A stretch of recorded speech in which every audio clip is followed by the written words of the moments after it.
Okay okay ನೋಡ್ತೀನಿ.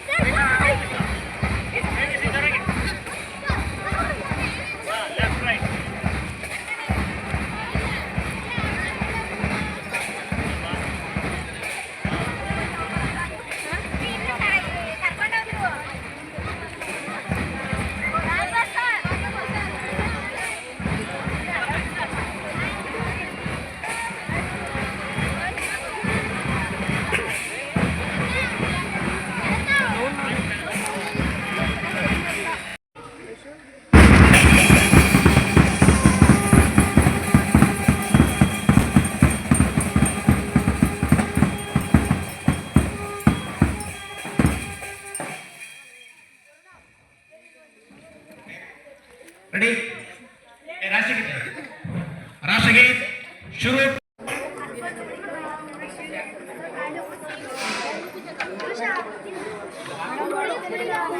Sir ಅದೊಂದು ಸ್ವಲ್ಪ ಸರಿಯಾಗಿ ಕಟ್ಟಕ್ಕೆ ಯಾರು madam?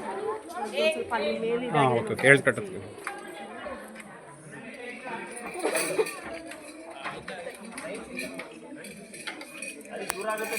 Have gathered here to celebrate Republic Day, one of the most important days in the history of our country. Every year on January 26, we honor the day when the Constitution of India came into effect in 1950, making our nation a democratic republic. This day reminds us the sacrifice made by our freedom fighters who fight bravely to ensure we live in free and fair country. It is because of them that we enjoy the rights and freedoms we can, such as right to equality, the right to speak freely, right to education. Republic Day also teaches us the importance of unity and working together of India, whether it is keeping our surrounding clean. Thank you, Jay. ನಾನು ಗಣರಾಜ್ಯೋತ್ಸವದ ಬಗ್ಗೆ ಪುಟ್ಟ ಭಾಷಣವನ್ನು ಮಾಡುತ್ತೇನೆ. ಪೂರ್ಣ ಸ್ವರಾಜ್ಯ ದಿವಸ್ ಎಂದು ಘೋಷಿಸಿದ ನಾಯಕರು ಮತ್ತು ಸ್ವಾತಂತ್ರ್ಯ ಹೋರಾಟಗಾರರನ್ನು ಗೌರವಿಸಲು ಜನವರಿ 26ರಲ್ಲಿ ಗಣರಾಜ್ಯೋತ್ಸವವಾಗಿ ಆಯ್ಕೆ ಮಾಡಿದರು. ಅಲ್ಲಿ ರಾಷ್ಟ್ರಧ್ವಜವನ್ನು ಹಾರಿಸಲಾಗುತ್ತದೆ ಮತ್ತು ಗಣರಾಜ್ಯೋತ್ಸವದ ನೆನಪಿಗಾಗಿ ಶಾಲೆಗಳಲ್ಲಿ, ಸಂಸ್ಥೆಗಳಲ್ಲಿ, ಖಾಸಗಿ ಮತ್ತು ಕೆಲಸದ ಸ್ಥಳಗಳಲ್ಲಿ ರಾಷ್ಟ್ರಗೀತೆಯನ್ನು ಹಾಡಲಾಗುತ್ತದೆ.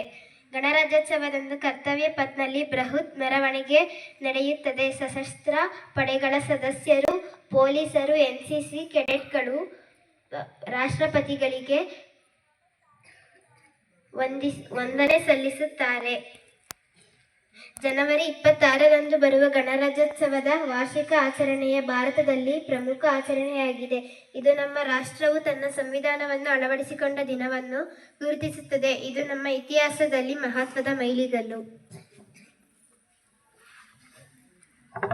ನವದೆಹಲಿಯಲ್ಲಿ ಗಣರಾಜ್ಯೋತ್ಸವ ಕಾರ್ಯಕ್ರಮವು ನಡೆಯುತ್ತಿರುವ ಬಗೆಯನ್ನ ಪುಟ್ಟದಾಗಿ ವಿವರಿಸಿದಂತಹ ಮೋಡ ಮಳೆ ಸುರಿಸುತ್ತೆ, ಭೂಮಿ ಬೆಳೆ ಬೆಳೀತಿದೆ, ನಿಮಗೆ ಯಾಕೆ ಕೊಡಬೇಕು ಕಪ್ಪ?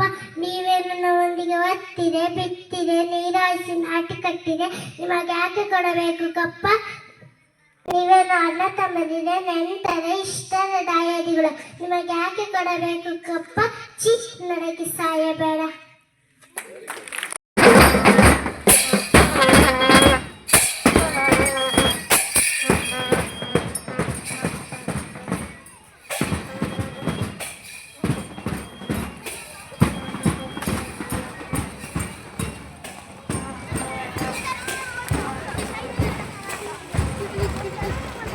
ಹೋದ್ರೆ ಹಂಗೆ ತಟ್ಟೆ ತಗೊಂಡು ತಿರುತ್ತೀನಿ ಇಲ್ಲಪ್ಪ ಡಿಸ್ಪರ್ಸ್ ಆದಮೇಲೆ.